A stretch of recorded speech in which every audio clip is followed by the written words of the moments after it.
Hello, everyone. I hope it's been a beautiful day for you all. Hi, Mr. Alex. Thank you for joining us. And I want to welcome every one of us to yet another interesting episode of Finding Up with Special Needs. I want to thank everyone that has joined week out. I know Vicky had always been consistent, and I want to thank her so much. I want to thank Ozioma Ike, Blessing Gape, and everyone that has been with us week out. Thank you so much. Now we are back together again today on episode 50, episode 5 and 0 of Finding Up with Special Needs.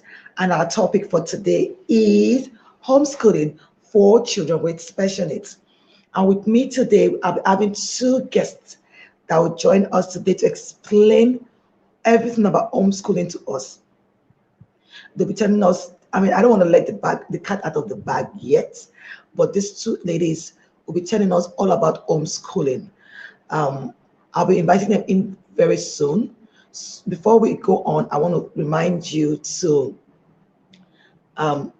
subscribe to our YouTube channel. Don't forget to like and leave your comments. And then as the show goes on today, I would want you to please leave your comments and your questions at the comment section so that we can answer every of your questions regarding homeschooling and how it can be beneficial to children with special needs. So without much ado, I'll be bringing in my first guest.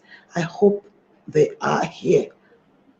Yes, I have my guest ready. So, hello, ladies. Hi. Hello.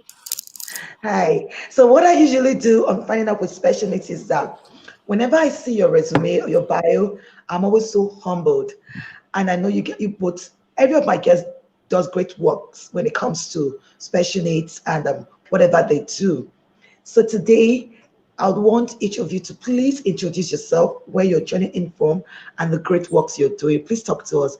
Let's have Rosemary talk to us about who she is and what she's doing, and then we'll have Renee talk to us about who she is and what she's doing. Okay, hello everyone. Thank you for joining us today. My name is Rosemary Udoime. I am joining in from Abuja, Nigeria. Mhm. I am a homeschooling parent and I also run a homeschooling center for homeschoolers where I support people who are homeschooling their children at home, and sometimes the homeschoolers meet within the center with us for extracurricular and we support them. That's basically what I do. Thank you so much. Over to you, Renee. Hi, I'm Renee. I live in Sherwood, Arkansas, in the dead center of the state. I homeschool my son, who is dyslexic and has dysgraphia, anxiety, ADHD, the typical sort of package that goes with dyslexia.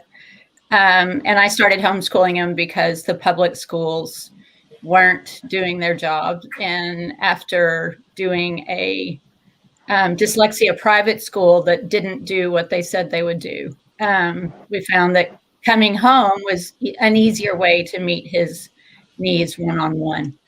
But here in Arkansas, we can only homeschool our child only. We can't homeschool other children other than we can have something that's called a co-op where where parents get together, but the parents all have to be involved in the homeschooling. Unfortunately, we cannot homeschool other children because there are a lot of parents who would love to have that option. Fantastic. Thank you so much for that. And I'm glad we have both of you here. We have Rosemary from Africa, Nigeria, and we have you from the US. So it's going to be an interesting topic where we'll ask questions and then we're going to be comparing the practice in both parts of the world and see how we can actually borrow or make things better for our kids that we're considering to homeschool. You know, a lot of people had always thought, what is homeschooling? What led to homeschooling? I think I want Renee to tell us do you have an history of what homeschooling is all about? Could you explain it in layman's language what homeschooling is all about? It's all about. Thank you. Yes. In the US, actually, it was originally the way that all children were educated. schools weren't created until mothers started working away from the home, and they needed a place for their children to be educated while they were working, specifically in the Industrial Revolution. And it was really intended for children of families without financial resources to have their children, tutored at home. And then as the education system developed, there have been pockets of parents who have wanted to educate their children differently, either because of religious beliefs or because of wanting to educate them differently as far as the methods go, wanting to spend more time learning on topics, on interest-based learning. And then, of course, special needs students who aren't getting their needs met within the school system without legal battles. And parents would often rather just take their children home to educate them rather than fighting battles that can cost tens of thousands of dollars. Great. Thank you so much for that explanation. I'll have Rosemary talk to us. Rosemary, could you please tell us what your journey has been like? What led you to homeschooling, and how has it been so far in this part of the world? Okay, I know homeschooling in Nigeria is not popular. I learned from when I decided to homeschool. I started homeschooling my children 5 years ago. So we have been to the conventional school system. But what led to it, I wanted my children to learn more. And I felt that I wasn't getting it. Yeah. Like I keep on talking about my son. I have a son who's so good with photography and animation, and all his life he has always wanted to do that. But in school, there was this strict regiment. He had to do a certain thing a certain way.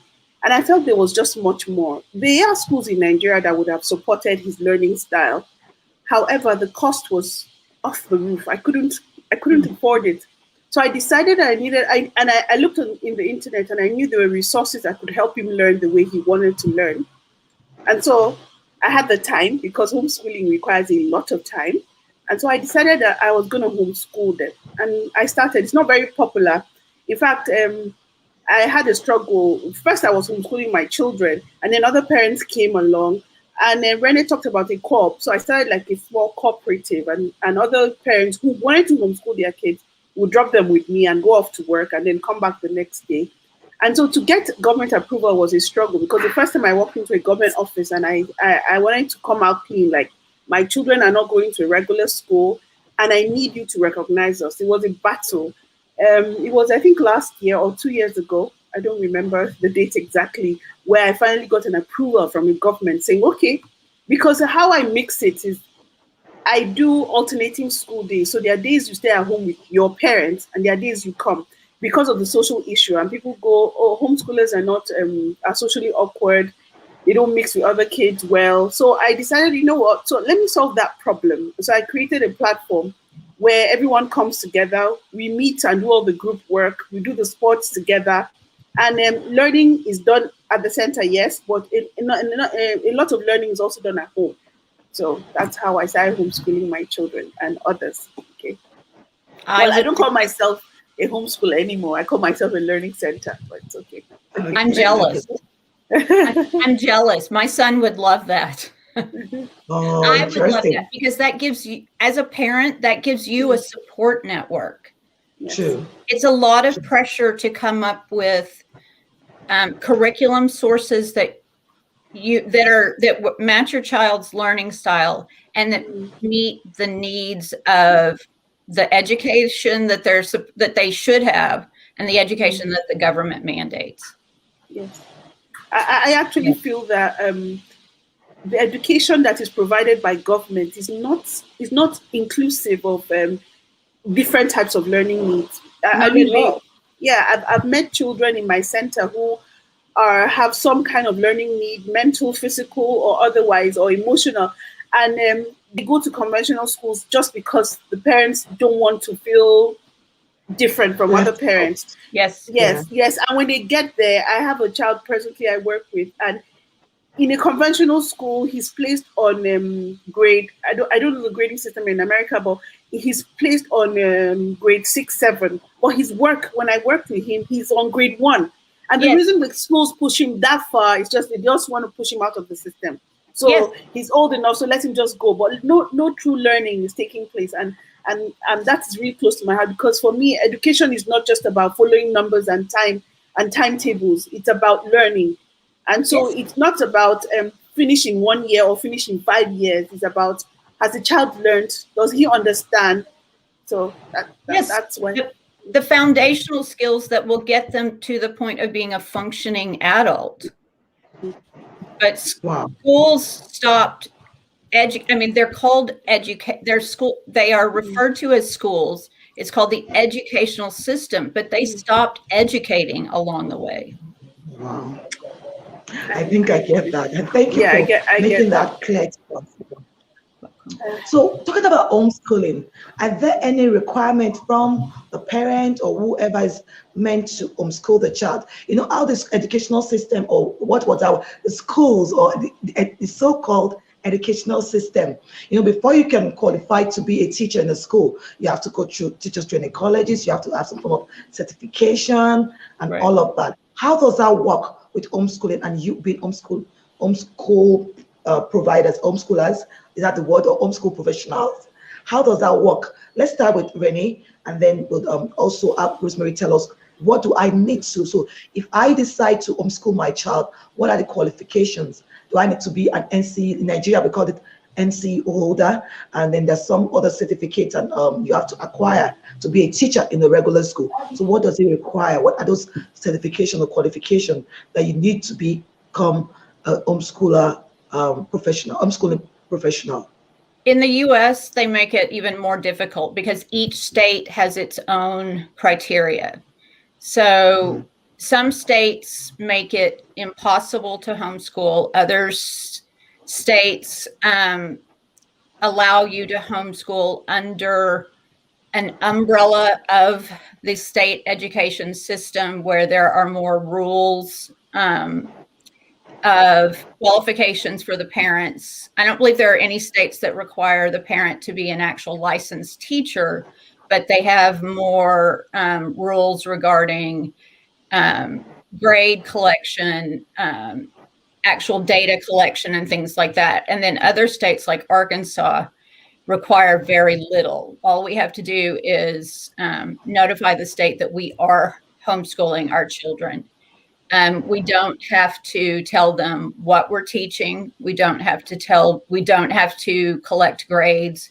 We don't have to tell them the curriculum that we're using or any of that. So we actually have a lot of freedom. So, which is great for those of us who are doing our jobs. But of course, then there are the parents who are quote unquote homeschooling, which are actually just allowing their children to sit in a closet. And so, right. I mean, so and that unfortunately is the argument for people who are against homeschooling are the ones use those smaller numbers against us to argue that children who are being homeschooled are not being educated. But the majority of us who homeschool are doing it in true faith, in true faith and for really trying to, as you said, Rosemary, give them more instead of giving them less, because to me, it isn't possible to give them less than the public school system. Yeah. I mean, you have to really try to do that. This is quite interesting to me. It is quite interesting, really. And to think that even in the US, some people still frown against it. But we'll get there when we talk about children with special needs. I also need to set the background as to what homeschooling is and how it runs so that we can now look at it critically and be able to analyze. I mean, we have a lot of people who are wondering, how would this work? But I'm glad we're speaking from an experiential point of view, what you've gone through, what you're going through, and how the outcome has been for you as parents. Very interested. Now, back to you, Rosemary. Okay. What in Nigeria, just like you said, it was not recognized until 2 or a year ago from the Ministry of Education, or what body was that? How are they been, and what is the criteria, or what are the necessary documentation or certifications that you need to obtain before you can be recognized as a parent who's homeschooling his or her child? Okay, honestly, when I started, I was really ignorant. I did not know I had to get approval because we're Nigerians. You see how it is. So there are so many things that fall through the gap. But for me, when I decided to homeschool my children, I wanted to make it, how will I put it? I wanted a bit of tradition. So I went and I tried to find out what is everybody else in the conventional school learning. What does my child need to learn to pass the bar? And so when I found the national curriculum in maths and English and science, I kept that aside and I said, okay, so what extra thing do I want my child to learn? And I got that. And when I first started homeschooling my children, I don't think I had any teacher's qualification at all. Yes, I'm a graduate, but I had none whatsoever. I simply went online and I started searching for curriculums. I went into every homeschooling cooperative I could find on social media. I was one on Facebook. I followed them on Instagram. I read as much as I could. And then when I heard that they were homeschoolers, and then I read how successful other homeschoolers were, and I said, oh, you know what, I could do this. But it was very daunting because there was so much to choose from. I did not know where to start or what to start, but I needed to choose.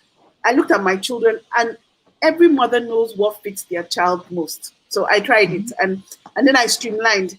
I looked at the standardized testing that children needed to take, and I said, you know what, I'm going to stay at home. I'm going to run through this curriculum with these children. And I chose one that was that needed very little teacher intervention. So I did the training online, and after doing the training, I walked through with my kids. And the first standardized test we did we performed at par with everyone else in the conventional school, and that gave me confidence. And with that confidence, that's when I went to the Ministry of Education and told them, you know what, this is what I'm doing. It was quite difficult. They came to the center. First of all, they said they never understood what I was doing. They needed to come and see it themselves. It has never been done in Nigeria. And there are lots of people in the country doing it, but they never owned up or went to the Ministry of Education. But I needed to do that because I had other people's children coming into my home, and I didn't want any trouble. So when they came and looked at what I was doing, they asked a lot of questions. They went through the documents, and I showed them the result from the standardized testing. And they were like, okay, whatever you need to do, as far as they take the standardized testing, we're good with it. And I got the approval.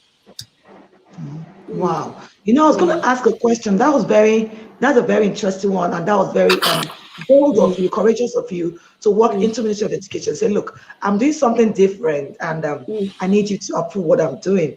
And I guess there are a lot of parents now who are benefiting from that. Are there any association for homeschoolers in Nigeria? And if there are they all recognized under the Ministry of Education also? Do you have an idea? No, they are associations, but you see, the funny thing, they are not recognized. I went to Ministry of Education, but Ministry of Education did not give me an approval as a homeschooling parent. They gave me an approval as a school. So they go, okay, yes. I said, okay, so you are a cooperative of homeschoolers, right? If there's nothing in our legislation that says we should homeschool, so you know what I'm going to do? Have a center where the kids meet, and I'll give you an approval as a school. What you do in the school, how you do it, just make sure no child gets hurt, follow the rules you need to follow, and let them take the standardized test. They have associations in Nigeria of homeschoolers, but they haven't come forward. And I'm a voice, I'm shouting, I'm saying, you know what, we are a pressure group, we're this many, we can come forward and talk about this.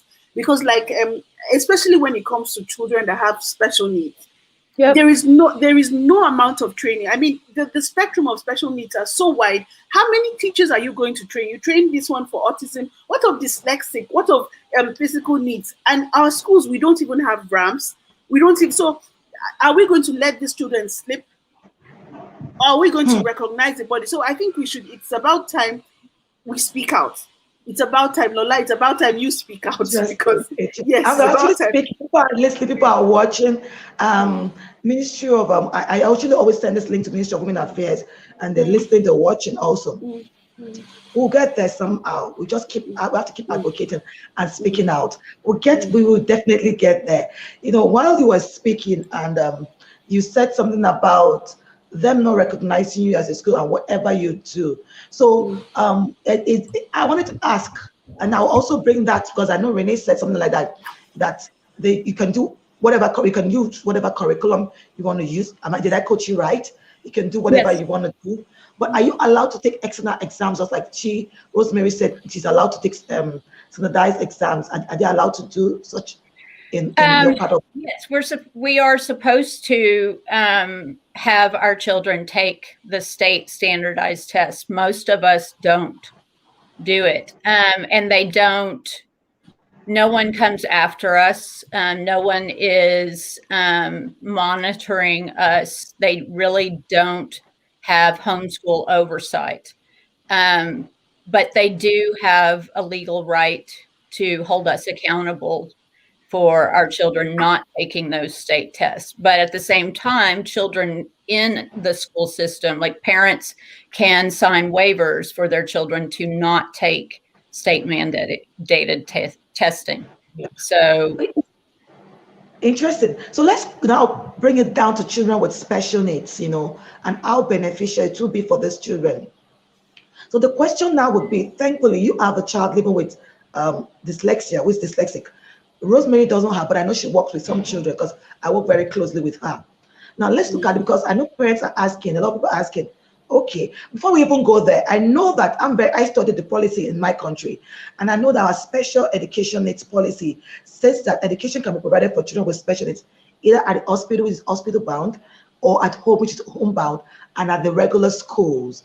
But we realize that and then I know also that inclusive education and its practice differ in different parts of the world. So some people are clamoring that inclusive education should be education for all children, irrespective of where they get the educational need. And then some countries are clamoring for because of the peculiar needs, like my part of the world. They're saying that education should be for every child being in the same learning environment. And that, for me, somehow, it has we have to look at it holistically, because when we're trying to do that, sometimes we are actually excluding some learners who might not be able to get what they need in the same learning environment with other kids. And that's where I want to go back to homeschooling as a topic for discussion for children with special needs. Would you say, from your own experience and the kind of disability or special needs, if you may call it that way, that homeschooling will benefit every child with special needs? I don't think so. I think that like Rosemary said, there's such a huge spectrum with special needs children that the children that have more severe physical needs, that need medical care, for example, you have to have, if you're going to do any kind of homeschooling, you have to have medical support that's coming in. There's no one single person that can take that on. At a hospital, there's a medical staff. There is not one single person that does that. It isn't that child couldn't benefit from being at home because it's a comfortable area, but there are more factors to be considered.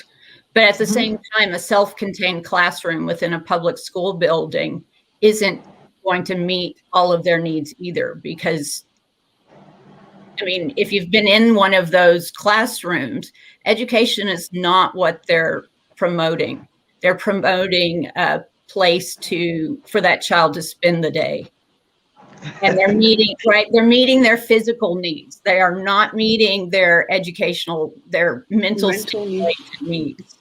Unless they have unless they have a paraprofessional that is fighting for those additional educational needs.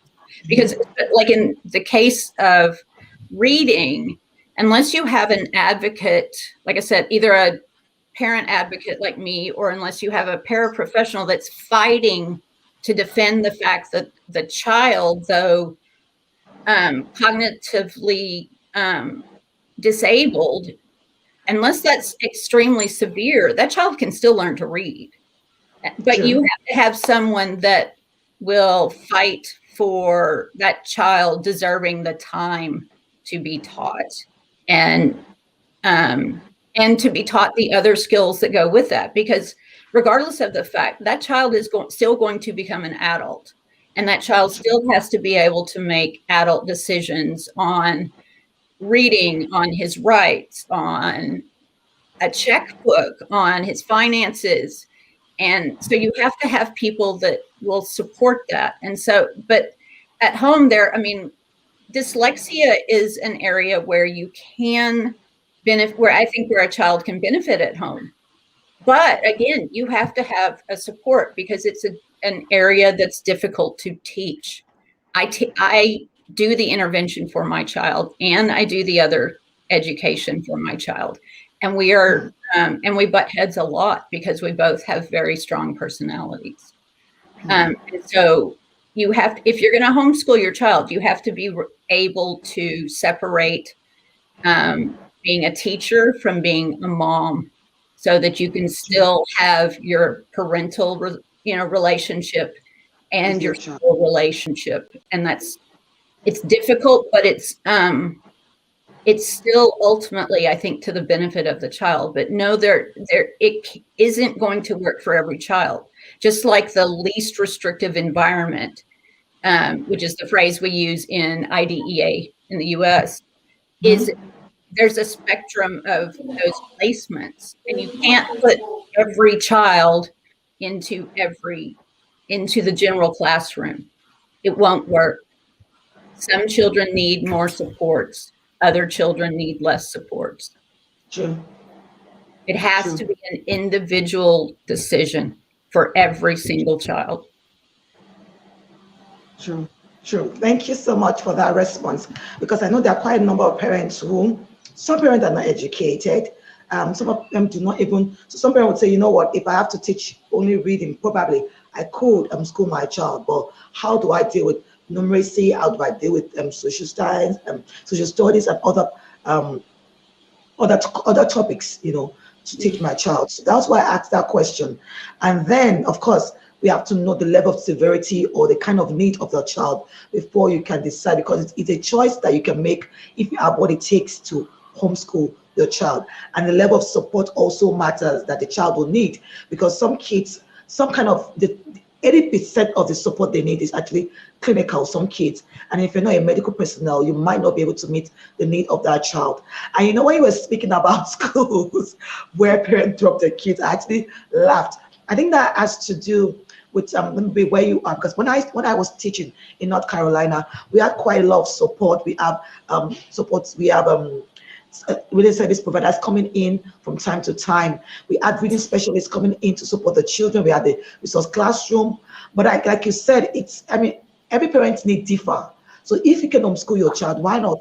As long as you know what you want for that child, and you can play the role of an educator and also a parent, why don't you go for it? Yeah. Thank you so much. Thank you, Renee. Now I'm back to you, Rosemary. What is I know, because I know I work closely with you, and I know you work with children with special needs, and I know you've met parents who have talked to you about you having their kids. I know some of them, you said to me, Lola, I'm not sure I can work with this set of children. What have it been like for you? So you're more like answering what Renee answered, but in a different way, because I know you have worked with some children with Down syndrome whose IQ, are on the high average side, so to say. But tell us your experience. Do you work with every child? Can every child with special needs benefit from homeschooling? And what has your experience been at your own homeschooling center? Okay, so no, I don't have I don't work with every child. There's a spectrum I can work with, and there's a level I would say once they bring the child to me and I have the initial interview with the parents, I do some kind of diagnostics, and when I'm done with it, I get the report from where the child is coming from. I know if I can do this. From my experience, I'm one of the people that advocate individual learning. I speak very passionately about individualized learning. I believe that every single child has the ability to learn. Not at the same speed, because I think the conventional school is about, okay, so this is first semester or this is first term. You need to finish all the work in first term and move to second term. It's not like that for me. So the children I have had to work with, they are slower, but they eventually get it.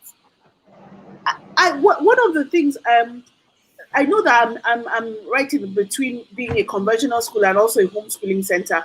My center, I believe that special need children need individualized learning, whether at a center or at home. Agreed. The parent is Even the in best schools, person. even in schools, they Yeah, do, but, but I mean, like you said, they might not have enough yeah. manpower to provide those individualized needs. Well, in school they say they do, They don't.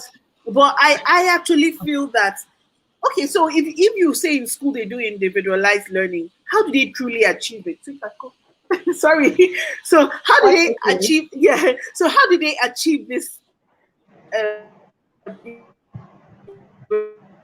When you're with your child, you know. Okay, let me use a typical example. I have a child right now that I'm working with. Okay, and that child has I think he's autistic. I hope I got that right. I bring out the instructions. So I have a planned curriculum. I've looked at, and I have different curriculums I work with. So I've sat with him. He doesn't concentrate well. You always have to give him a nudge to keep on going. So if he has 3 sums to go, he does one. He goes under the table. He goes back and forth. He listens to his mom. He listens to me, but he doesn't listen to any other person. If anybody tells him to do it, he would say, "No, I'm not going to do it." But his mom has a way, and he listens to me because he recognizes me as mommy's friend. I don't know how that works. So his mom has a way to say, "You know what, there are 10 songs, I need you to do 3, go play, come back." Okay? Everybody else he doesn't listen to. But when I come and sit and I say, "I'm speaking to you, look at my face, I want you to do this, you could do this," and he does it.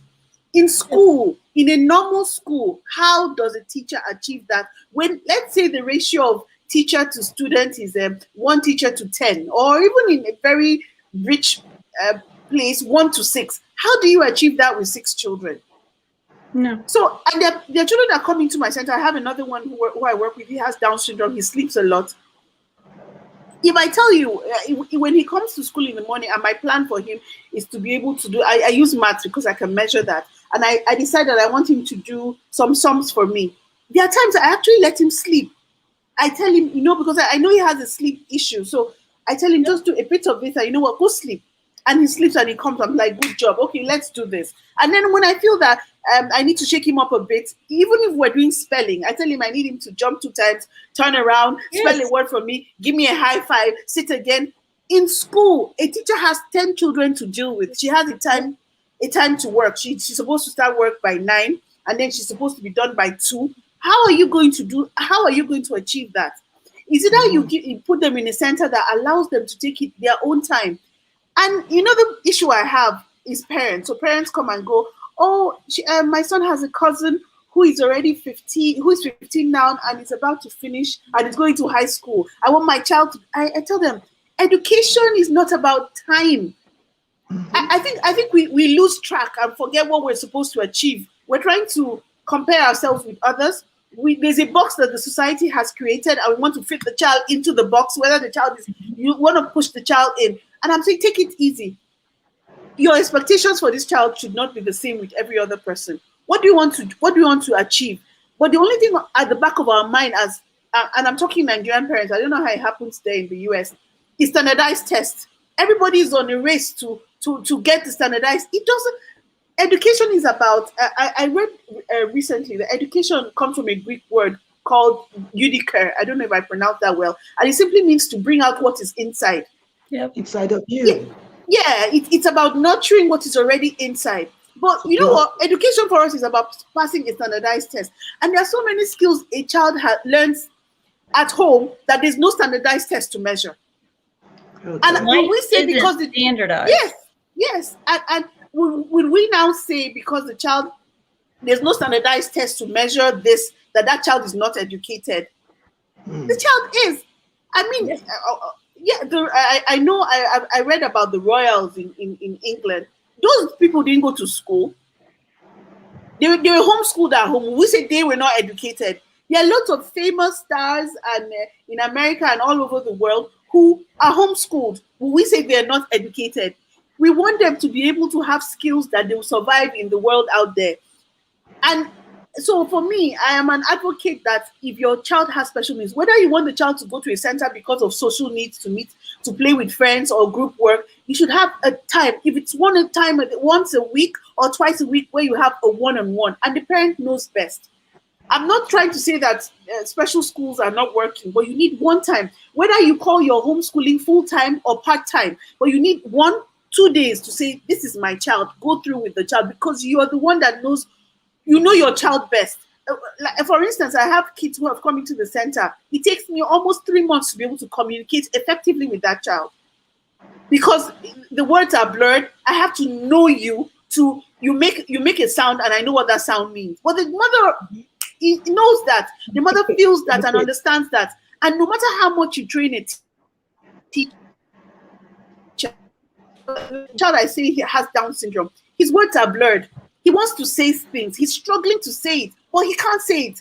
And the teacher, maybe you have a teacher you just brought in, a teacher has worked with the child for 1 month. For the first 1 month, they won't communicate, except the child can write. Pattern writes the instruction, and the teacher. So I think that homeschooling, whether you call it full-time, every day, or part-time, you should have a day that you stay with your child and say, you know what, I'm going to work with you through this. So I'm an advocate of at home. I believe that special needs children should work at home. That's me. Wow. Yeah. Well, when you say that, like I said, there are different factors, and I know that there are pros and cons to that. But before I go to that, I would want Renee to tell us how, because this is a big deal, and I know at some point when COVID started last year, there was this joking around that, oh, people that are against homeschooling, what are they going to do right now that they've been asked to homeschool their children? So how do you get to overcome the issue of poor socialization skills that have been attached to students who are being homeschooled? And I know, because I know Rosemary, the kind of program she runs allows the children to be flexible and are able to meet with other children. But how are you able to, because the truth be told, I know, and if I'm not, I can't quote anyone right now, but obviously people are always saying that, oh, how do they socialize? How do you go? How have you been able to overcome that barrier in your part of the world? Well, the kids that are homeschooling that are attached to a co-op have some, they have more of a built-in social network than my son does, because my son has anxiety. And so he won't allow me to enroll him in a co-op.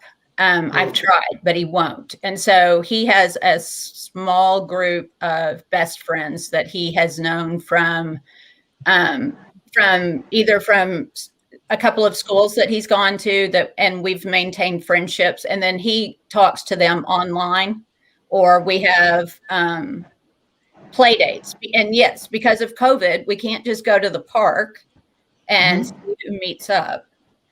And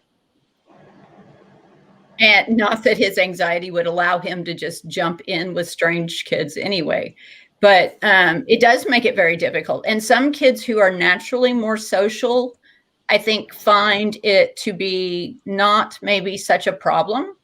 But the kids who are in school are having the same difficulty, and even worse, because they're sitting there on a screen seeing their classmates and not being able to touch their classmates, or they're sitting in class with shields around them and they're not allowed to actually touch. So they're there but not there. It's the no-no zone. I mean, it's like you can see each other and you can sort of talk to each other, but you're not allowed to truly interact, which to me is even less humane.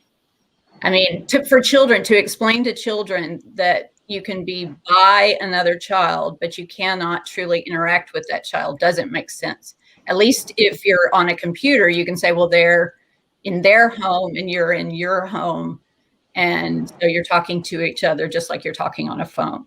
But for our homeschool children, we do have to seek out socialization opportunities. And like I said, if you're a member of a church or if you're a member of other organizations that you are regularly involved in, that's a little bit easier. But COVID has made gathering in those groups much more difficult. And so, but at least with something like a learning center like you have, Rosemary, it's a defined group of kids, right? So that you don't feel as afraid for your kids to be there, because it's the same set of children and the same set of parents. And to me, like having a large school, like, I mean, our schools here in my city are in person, but their rules for COVID have been very lax, like optional masks, and some really strange rules like that. Plus, we live in a part of the country where people don't believe that masks do anything, and they don't really believe in science. So the risks of COVID here are real. And so it's difficult to even want to send my child out into, the community to socialize anyway. Interesting. So prior COVID, and I heard you say quite a number of things that I could pick, but you said something about you could be deliberate about finding that social network for your child, depending on the kind of whatever the issue the child is going through. So for your son, he has anxiety issues. Yep. So you have to you have to understand who he is and be able to take in as much as he can when it comes to making friends or having a circle of socialization influence. And then you also mentioned him having some friends who had been in his previous school, who he's familiar with. So that could be ways of managing the aspect of the kids who have been homeschooled not being sociable. So you could be deliberate by having play dates. Now I'm talking about prior COVID. So these are things you could also look at when it comes to, okay, look, these kids, what are the time they get actually to socialize? During break time and pick up time thereabout. And then you can be deliberate as a parent and say, look, these are the things I'm going to be doing. Even for me, who my kids are not, before my kids began, one of my daughter got into the homeschooling program, I make sure I have play dates for my kids, because you have to be deliberate to ensure that they have these good social skills, right? Thank you for that. Now back to you, Rosemary. Okay. I wanted you to speak to Nigerians, because the kind of center I run for children with special needs, a special day early intervention center, and I also work with children who are dyslexic or with learning disability. And one of the reasons I started that was also because I knew from feedback from teachers, from parents, and from the kids themselves that they weren't getting what they needed because of time constraint and lack of knowledgeable manpower or teachers to meet their needs academically. And then you are doing what you're doing for a good reason. I know I've referred quite a number of children with special needs to you who I feel can cope in your school. And we also talk about the issue of individualized program. I know your program, the curriculum you run, does that a lot, because I know when my daughter got into grade 1, you explained where she was and all of that, and all that you're doing with her. But let's go to parents who are thinking, I know my child is probably dyslexic, and I know you said the Ministry of Education does not recognize you as a school, because the kind of recognition I got from Ministry of Education is that I could run what I'm running, but I'm not allowed to take external exams. Okay, so are you allowed to? And if you are, what kind of exams are you allowed to? And then there's some parents who think, oh, I want my kid to be homeschooled in your kind of program. Beyond Nigerian examination, are you allowed to take external exams? So please talk to us about that for Nigerian parents who are watching. Okay, for us, like I said, I'm not recognized as a homeschool. I am recognized as a regular school. Okay. Even though I run it like a homeschooling center, I'm a cooperative of homeschooling parents. However, I put us all together, and I present us to the Ministry of Education as a school. We are allowed to run the National Common Entrance, which is like finishing elementary, going over into middle school, and we're allowed to take the junior WAEC. I don't know, I'm trying to break it down for Renee to understand. Like, you're finishing middle school, so we have exams where you finish elementary. We have a national exam when you finish the middle school, and then you have another one for the senior school. I've not really had a problem with the Nigerian exams, but the international exam. So I had a struggle. I had a struggle to get approval to be able to take the Nigerian exams, but the international exams has been a breeze. Like because we use the Cambridge curriculum, so we could we register as external students in the British Council, and we go in to take the exams. Our children also take the SATs. So we take those ones too. The international exams are not really a problem. I think the international community, they recognize that there are children who are not in the system but need to take these exams. But the national exams, I had to fight and struggle and get approval and get a lot of visits and fill a lot of forms before we are accepted. So our children take these exams. And I'm talking to Nigerians. I'm not saying, and I am not saying you should not take your child to the conventional school, but I'm saying that education is much more than a standardized test. I'm saying it's much more. I say the market. What are we preparing our children for? We're preparing them for the work, to live outside or to go off to the university or even to the workplace has changed. You know, there are skill sets that it has changed so much. I always use an example. I have a young lady who works for me, and she graduated from the university, and she's my social media staff. So she updates my pictures on social media. She does a lot of posting for me. I don't have time to do all that. And she earns quite a lot because she just doesn't do it for me, and she does it for a couple of people. And there is no course in the university that teaches you to be a content creator in social media. I don't know if there is now, but there's none that I know of. And it's a whole new market. It's a whole new market out there. And so I'm just using that as an instance. And there were courses we did in school. I use an example. I have an elder sister who went to school to study secretarial administration. We were learning shorthand. We were learning how to use the typewriter. And she went all to the university and she graduated. But right now, Siri does her work. Those things don't exist anymore. And the standardized testing has not changed. Right. It hasn't changed. So I'm just saying that whether you want to take your child to a conventional school, I'm an advocate for homeschool. A parent needs to have a time to sit down and educate their child. I chose to take my whole children out. I have 4, and they're all out of the whole school system. My kids are doing well, and I support a lot of people. And people worry about social skills. That's the first thing people ask me. But I think my homeschoolers are more social sometimes more than, because we do community service projects. We learn beyond the classroom. Yes. And the community service projects expose them to a lot of people. They expose them to life learning, a life environment. So you've learned about maths in the classroom. You've learned how to write essays. You've learned, I'm giving the homeschool system allows you to go, you know what, you've learned this, so come and serve. Come and show us what you've learned. Apply this real life. So I'm saying to the Nigerian parents, give homeschooling a chance, especially now that there's COVID. But let's really look at it, Lola Aneke. What's happening now? Okay, so there's COVID. And everyone, I have students who are part of my homeschool corp, and they're in London and in Australia, and they sign in to do what we do. So what's the difference? Sitting down at home and going on screen and watching, having a Zoom lesson. Isn't that homeschooling? Isn't that You know what I wanted to, when you were speaking, because I wanted us to be clear, we are trying to merge homeschooling and children with special needs. Because some people are hearing you speak, they will think, oh, that's for neurotypical children. That's for children without special needs. But there was something fantastic you said. And that's one thing that I wanted to pick up from what you said.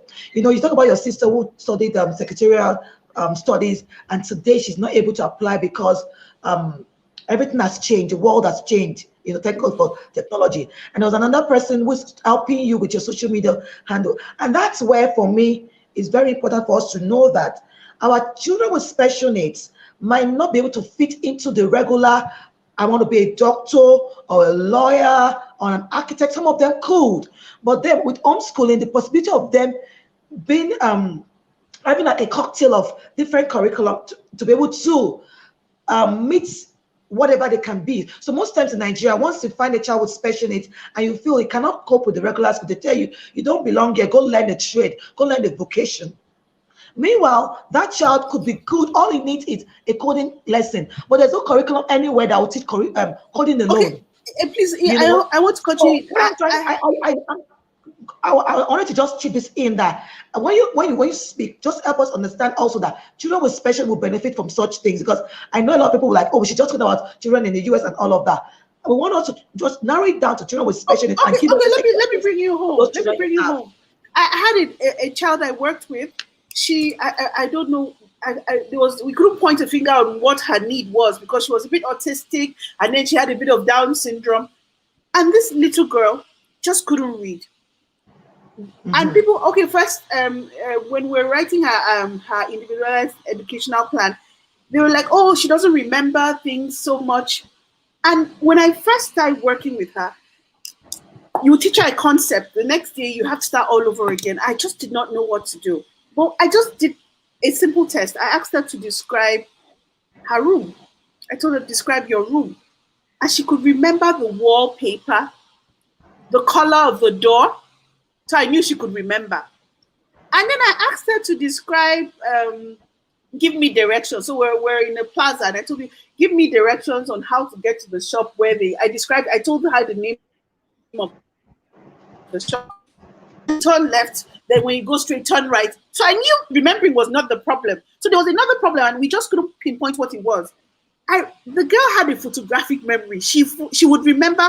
She would tell me, when I meet her on Monday, I'll tell her, how was your weekend? And she'll tell me, oh, this is what I did in church.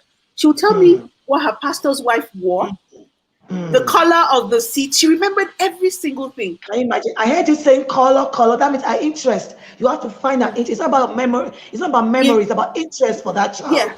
She could not remember anything that was not, what's the word? Anything abstract was a problem, but everything had to be real. It had to be, she had to compare it to real life situations. So she did not understand numbers because they were too abstract for her. But she understood life. So that girl is one of the best photographers that I know. She's so good with the camera. When we're learning about, there was a time we're talking about shapes, and the work I gave her was that I needed her to take a camera. How old is this child? Sorry. How old is this girl? When I started working with her, she was 14. And that was about 4 years ago. And I used to tell her, we're going to learn about shapes, and I need you to go to the playground and take your camera, and I need you to take everything square that you can find. She would discover a square in places you would never imagine. And she's so good with the lighting, with the camera, and she could actually go and study this. But because she needs to write a test where she needs to write, it should be modified to understand. She has a skill set. She'll be a great addition to any workplace. She's good for her community, but because it is standardized tests that have not been designed for her type of learning, she will be thrown out of the box. They don't design instruction around their strengths. They focus on their weaknesses and completely miss those strengths. I'm working on an advocacy case now where nothing about the child's is very similar. Her visual discrimination skills are off the charts. At 2, she could recognize automakers decals. I'm 50 and I can't recognize, I'm going, it's a car. And she would be saying, it's a Toyota, it's a Volkswagen at 2 years of age. Nothing has been programmed to include her strengths. It's all her weaknesses. True. And it's true. I have experienced both sides. So I've been at homeschooling. My child has been homeschooled, and I've taught in regular school, even in the US. And I can imagine if I were to speak from both perspectives, but I'm like the referee today, so I'm just going to be in the middle and lay down for parents to make their choices. But really and truly, we have to think of the child's interest, the child's strength, and modify. I'm talking about accommodation. I didn't quite get your response to the external exams. Rosemary, are you now been allowed to take external exams in Nigeria for your kids? Yes, and we do. I know you do a lot of accommodation and modification in the school. Did you allow them to get the same accommodation and modification during the external exams? Okay, so we do take it. There are no modifications. The people that have special needs, they can't take these exams. My special needs children cannot take these external exams. It's not because they won't. You go in an exam hall and they have an exam and the timing is 60 minutes a paper. They won't finish it in 60 minutes. No one is going to. Students taking any foreign exams, and have they been allowed to? You mean special needs children? Yes, yes. No one has. The special needs, I know that the SATs, they allow, there's the Braille for people that are blind, but I haven't. The children in my center, I have no one has taken an external exam yet. But all I'm saying is that I believe that there should be some kind of certification designed for them, and that is what I'm praying for, that I would be recognized, that I could give you a certification and say, I've tested this child this way. If an exam is 60 minutes, I should be able to give them an hour to do it. If everybody else has 100 questions, they should be able to have 20 questions to measure it. That's all I'm saying. For the Nigerian exam, I don't know if there is for the exams we take WAEC, there's nothing like that. The junior WAEC, there's nothing like that. But I'm praying that we should be recognized. And Lola, you're the one. I keep on pointing to you because a lot of people know you in this country. You need to advocate for these. We're doing our best and we'll continue to speak about out. Your certificate. Now back to you, Renee. I wanted to ask you, how old is your son? Tell me, let me just divert a bit. Is it the guitarist in the house? Because I see a lot of guitar at the back there. My husband is, music is one of his hobbies.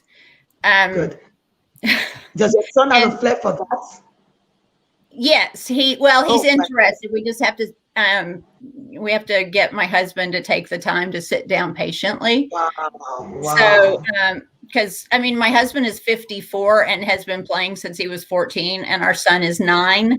And so the patience, to get someone that's been playing for 40 years to slow down. I know. That's part of the accommodation and multiplication we are requiring. Imagine a classroom teacher having to do that with a child with special needs. Yes. And we actually, when our son was diagnosed in first grade, so 3 years ago, a year after that, we figured out that my husband is dyslexic. He never knew that his struggles in school had a reason. And I actually have 2 kids. I have a 20-year-old that's in college, and then we have the 9-year-old. And so the 20-year-old didn't struggle. And then the 9-year-old has been an opportunity to learn a lot. But Rosemary, you were talking about accommodations and things like on the SAT and things like that. Or accommodations. Yeah, the question was, how would it be? And if we were to take the SAT, would you be? I'm sure there would be some form, but what kind of accommodation would they agree to for him? For my son, since we have documentation of a diagnosis, then there would be accommodations for twice the amount of time. Mm-hmm. And then potentially, if it's a reading section or a section that's assessing writing, they can't use the accommodations for those pieces on what they're assessing, right? So, for example, if it's a reading piece, the computer can't read it to him. But if it's a writing piece, then the computer can, but he has to still write, except for the fact that there will be accommodations. These days, most of it's on computer. So they would be typing a response as opposed to using a handwritten response. Yes. Yes. Right. So in some ways, there are advantages over the past. But the exact accommodations that are available would be listed on the sites on the sites of the bodies that oversee those exact international tests. It has supposedly become easier to get those accommodations. Before, it was a blanket no. And then it became a case-by-case basis. And now there are some that are like the double time is more is used more across the board, but they'll have specific documentation that that's going to be required. Some of that doesn't have to be a diagnosis, but it can be evidence of technological evidence, like a portfolio, electronic portfolio, having all of those videos to show your evidence that this child will require or is allowed to take to access accommodation. Yes, and some of it may, I mean, sometimes depending on, especially like, I don't know how they address it country to country. I mean, they should have, right, they're since it's an international testing body, they will have criteria that should apply equally across countries. But then the question is, like, for example, in Nigeria, is dyslexia actually diagnosed? That's a question I can't answer. So, or can a doctor diagnose it? Is there do you need to find a specialist that can actually deliver exams that would give you the information that would allow a doctor to say this? Well, in answering that question, funny enough, yesterday I did a training webinar on that, and right now we still depend on foreign tools. We depend on foreign tools and to use. But so most parents, I would actually travel out, or so for my organization, I have some tools that I use to diagnose this. Not really, but to give you. So for example, the sit up. I use the sit up. I use so I use sit up. I use Dr. Johnson just to show that there's something, and that's what you can use. But the few schools I've spoken to, I'm not sure what extended time here in this part of the world in Nigeria, but I know that a few people who I've spoken to who had gotten accommodation are people who are living with physical impairments, and I'm not sure what exactly is available. And that's what I wanted to know, what is obtainable there, so that as Rosemary has been calling my name to speak up, and we need to speak up. We want to know what is obtainable over there, and then we can bring it back and say, look, this is what you need to know to be able to give this child this accommodation. It's not like we are trying to cheat or we're trying to be partial. No, of course not. So this child I would like to add evidence to show that this child would need this accommodation, To equal, you're just leveling the playing field. But really, I want to ask, okay, so the accommodations they make for children with special needs to take the standardized test, is your certificate different? Would it indicate that? Because I know that the Cambridge exam, which I just registered some children for, there's the extended and there's the core. And the core is for people who are struggling, and then the extended is for people who are the society says they're normal. So the certificate is a bit different. Is it the same with the SAT? I don't think so. I think it's just an SAT score. Okay. Yes. Okay. So what it is that we have a spectrum of disability. There's some with IQ test. So when you use the Johnson's test of cognition, I mean, when you use those intellectual assessment that's just for the intellectual ability of the person, it can tell you if it's low or high. If it's low, then you won't expect them to take certain kind of exams, okay? But if it's the ones that are on average and they need extra time to get to what they're doing, that's they can have the same kind of exams with every other child. I don't know if you get what I mean. It won't be different. But if it shows that it's actually low, and then they can't go beyond certain level of, then that you can consider different kind of, we call them alternate assessment, something different for their own. So if they're transitioning into something that maybe vocation and all of that, that's when they stop. But if they can meet, if it's on the average or a particular level, it can help them access the exam. Then if they need extra time or to be read to, then they can compete with other kids. They just need that extra time or some other form of accommodation. I don't know if that's what is being done over there, Renee. It's more than that, because a child with lower IQ, that an IQ has to be so low that even below intellectually disabled, for the child to be unable to be taught to read. And so a low IQ may or may not slow the child in being able to take the test. It depends on other things like processing speed and memory, and some other. Yes, the assessment checks for all of that. So it's the test of cognition or the intellectual ability checks for all of those. So the result is what will determine what the child can do. It gives you an idea of the child's potential. And then depending on intervention is what the child really can truly do.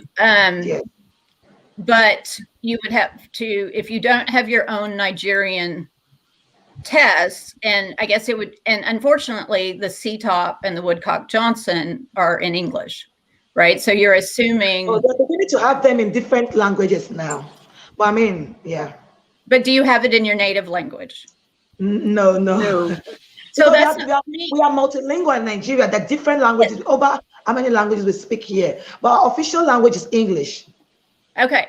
So as long as your children, I always worry because if it isn't in the child's natural language, then you're entering a variability and a disadvantage to begin with. If the child on top of that has something like a phonological awareness issue, you're compounding that. Sure. And if there is a pattern of spoken English that is different, you're also causing more errors than maybe the true errors. And I know that, I mean, in Nigeria, you're speaking British English as opposed to American English. Yes. So I've only seen the CTOP that we have here. I've never seen it if it's translated into a British English versus an American English. But obviously it would be different because the spelling is different. Or it should be different. I don't know. It would be interesting to see, like, to compare that kind of stuff because it is different. I have dual citizenship between Canada and America, and so I've been exposed to both versions of English, which I think gives me a different perspective. But it's definitely, it would be difficult to, I mean, like I said, going back to SAT, I feel like I squirreled off. SAT, I mean, the SAT, since it's an international testing body, they're going to have or allow you to present a case for extending time and adding accommodations based on the data that you can have available within your own testing system.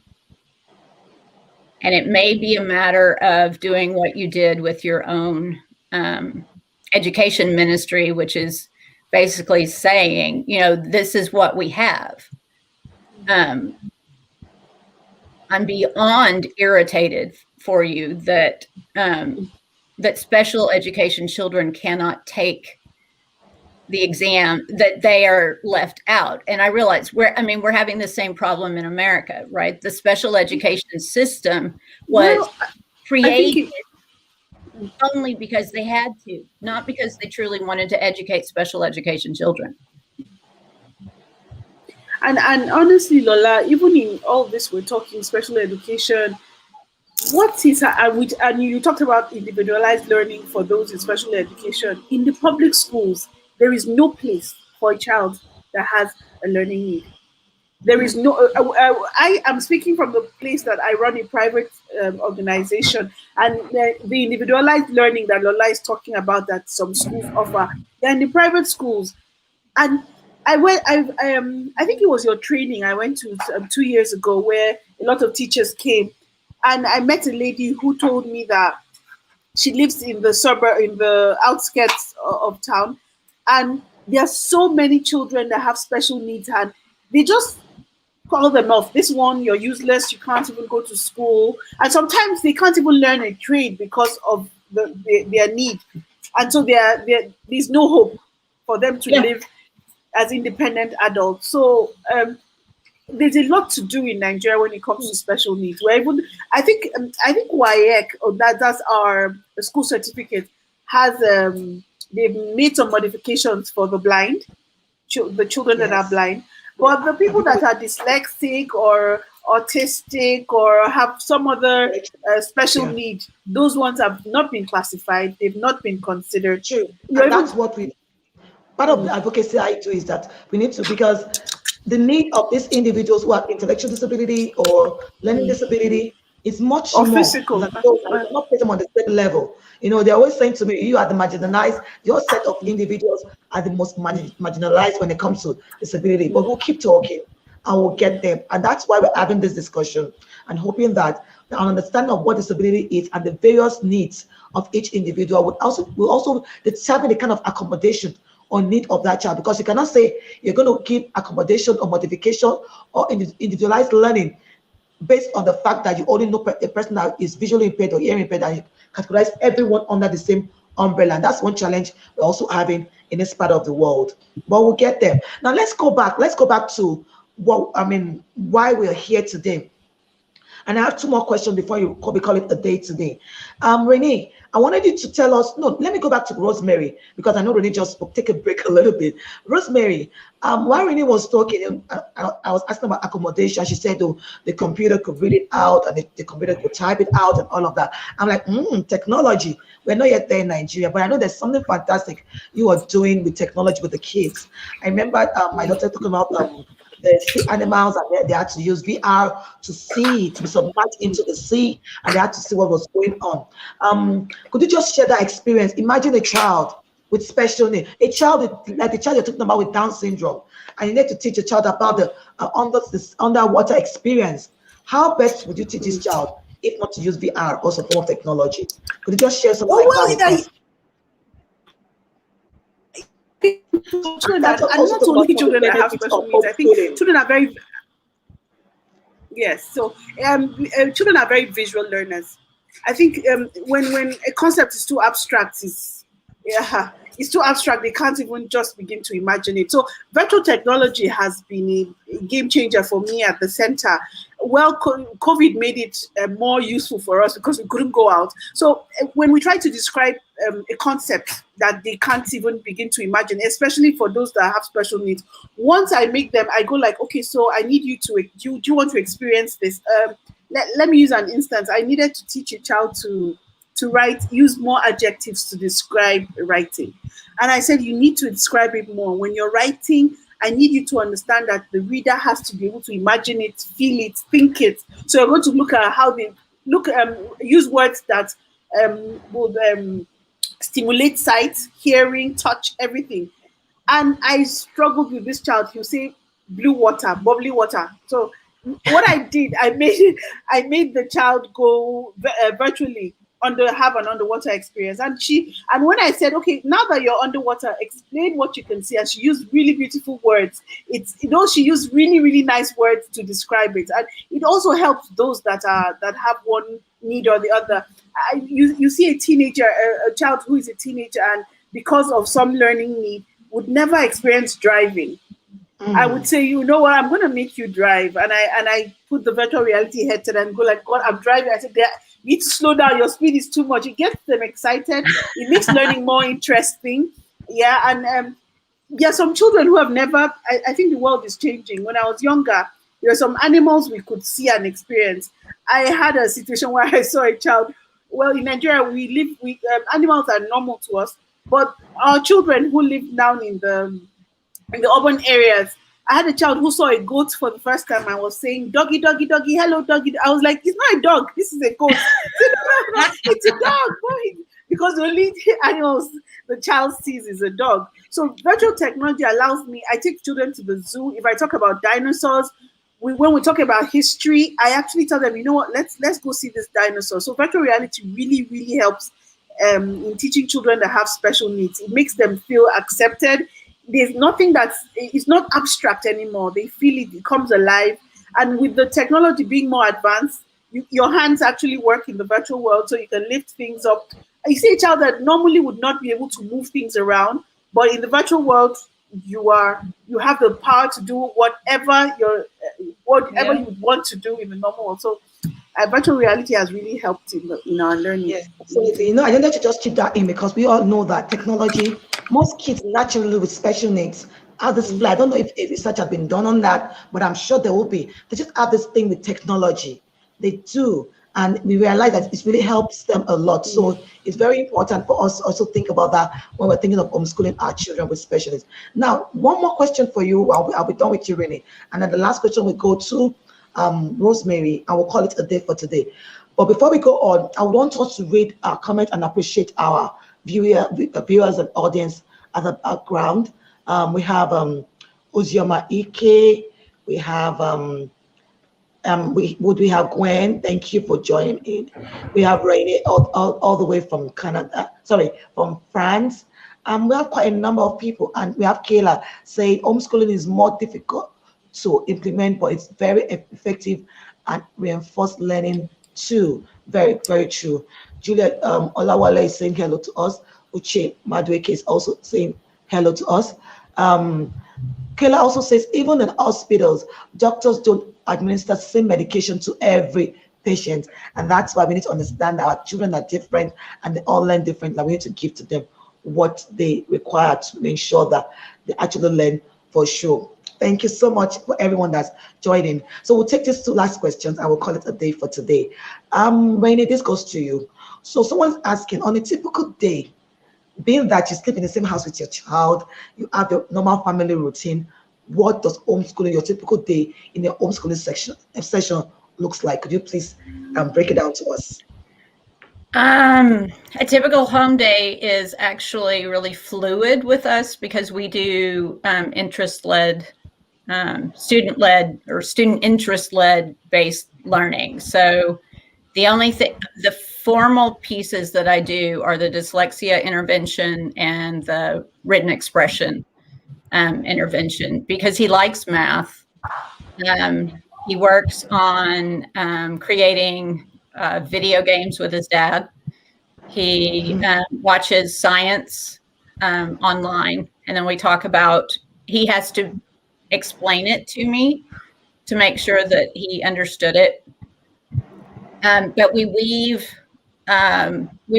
our normal home functioning through the day because he needs frequent breaks. His stamina So do you with have like a schedule? Is it? I know you said it's fluid, but do you have something that helps you to be on track? I attempt that. I myself am ADD, and so I guess I need the breaks as much as he does.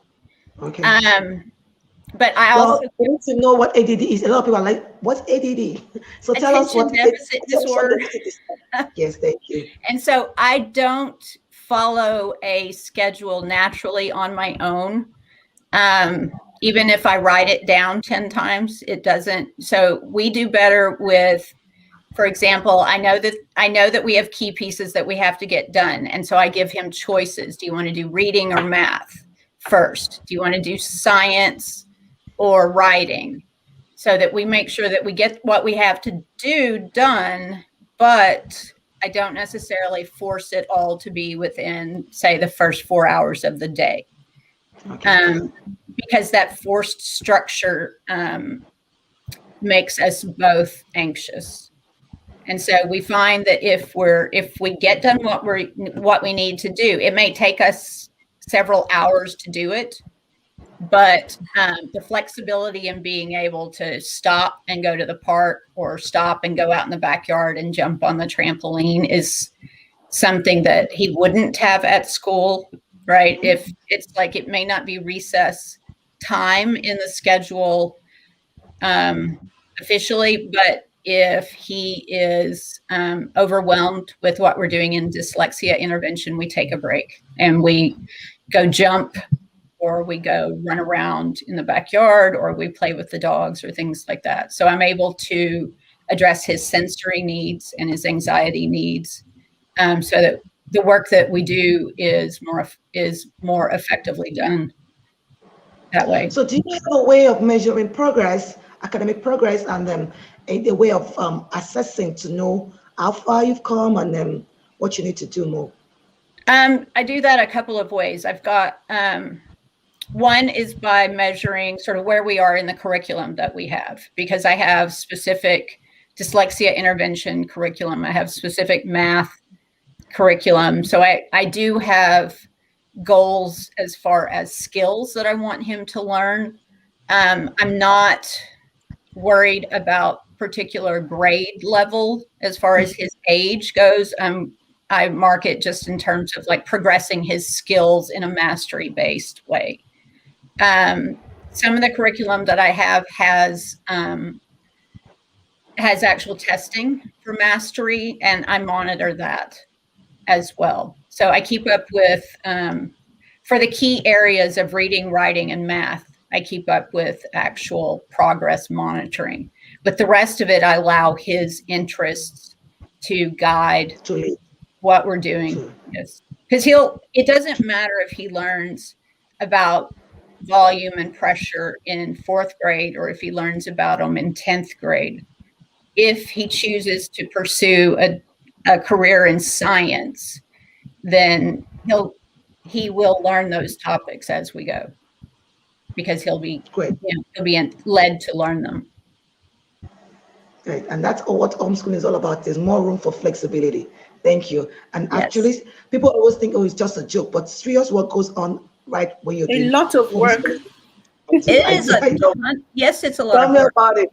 You know, I'm a parent of an homeschooler, so I have an idea of what you're talking about. And I've always thought of it for my children with special needs too. You know, I'm thinking of I've actually introduced some parents to it, but I wanted to just speak out about it so the parent can have choices to make when it comes to educational options for their children. So back to you. Thank you so much, Renee, for that response. You're welcome. Back to you, Rosemary, and this is your last question. I hope that's like comforting. So on a tip, let's look at, for a parent who's considering homeschooling. So like, what should a dummy for homeschooling parent look like? What should they look out for if they're considering? What should they do? And how can they execute it? Just in 2 minutes. Sorry, I'm sorry, you broke there. Ask the question again. I didn't hear you. Sorry. Your voice broke. So you know you have dummies for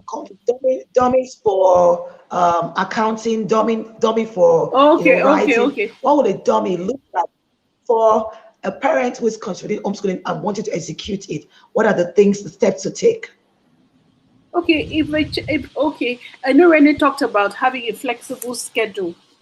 But I'm going to talk from the Nigerian perspective. I hope you don't mind, Renee. Okay.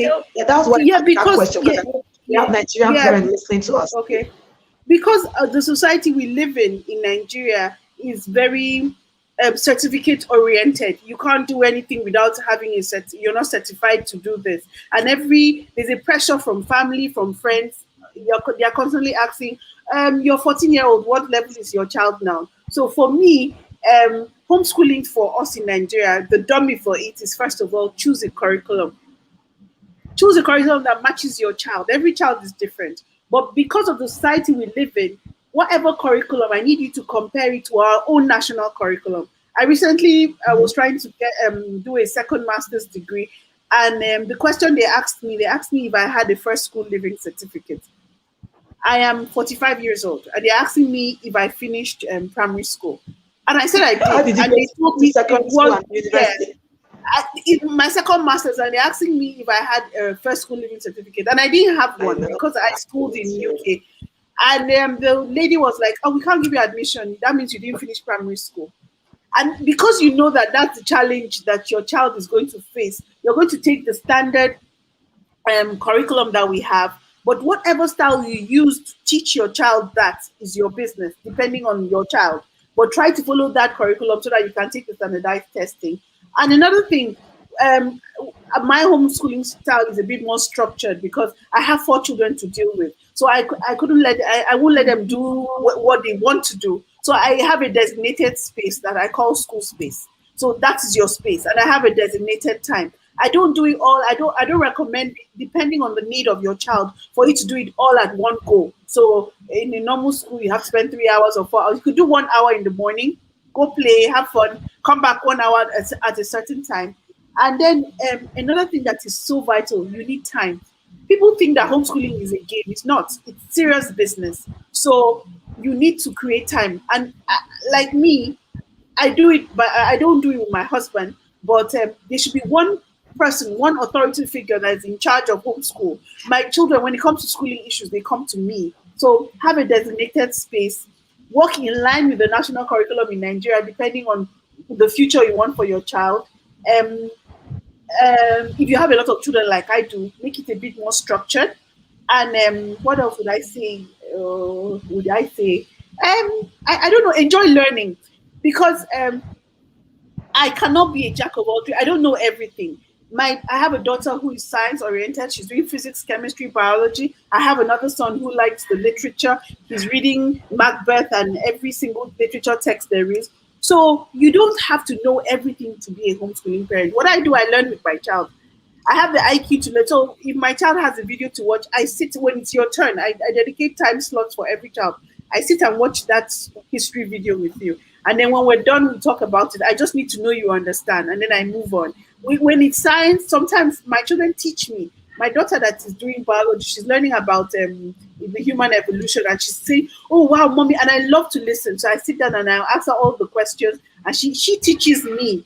I just make the environment conducive enough for her to learn. I give her everything she needs to learn. I give her the support. I give her my ear. I give her my time. And she just does the learning. Homeschooling is such a vital thing for children, because when they leave the nest, and most times you homeschool children to high school, when they leave the nest and they're going off to the university, the skill sets, the discipline they had at home to learn is what keeps them going in the university. You know, there are some kids that need to be told, sit to read, but a homeschooler just does it because it's his life. He does it all the time. And learning is not only done in a space. Learning for us is every day. When we're playing outside, learning is taking place. As where sometimes I might be in the mall and we have a whole science lesson, and the next day we're doing something else in the farm, and there's a lesson going on there. So schooling for me is every time, everywhere. So I don't know if that helped anyone that listens. And maybe join a support group. Is there like a homeschoolers association where they can also borrow ideas? And for me, the support group is there. Yeah. Okay, so thank you so much. I want to ask everyone to okay. Yeah, go ahead. I thought you were done talking. Okay, I thought you asked about the support. Okay, the support group is very, very important, because you can't know everything. There's a lot of information that you rub minds, and the children need to know that they are not alone when they are homeschooling. There are other homeschoolers around, so the support group helps you, the parent, and the child. So that's it. Wow, you guys both of you have been awesome, super awesome. We're able to identify and then what is going on in the US, particularly in where you are. You said you're in Kansas, right? Arkansas. Arkansas, yes. And then we have someone in Nigeria talking to us about the way homeschooling goes. I mean, how homeschooling is being practiced in Nigeria, and we're able to check. I mean, we talk about some of the disadvantages, which we can actually find a way to work around it. But above all, when we talk about children with special needs, let's look at what works for them and go for it. That's all that matters. That's all that matters. Whatever works for this child, find the child's strength and ensure that the child actually get access to quality education. After all, that's the right of every human being. Thank you so much, Rosemary. Thank you so much, Winnie. Miss Alex, thank you for making it always inclusive by signing for us. I want to thank every of our audience. Thank you for being with us. And I hope all that we've learned today would go with us and we'll begin to implement. That's always what I've advocated for. All that we learn, can we begin to spread it out there and make a difference in the lives of individuals living with disability or specialists. Until I come your way again next week, I want to say thank you and bye-bye.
here to stay.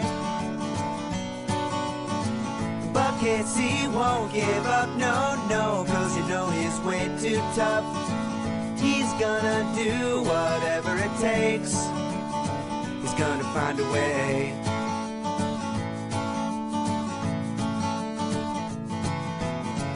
Casey never liked school much. All the kids would laugh when he read in class.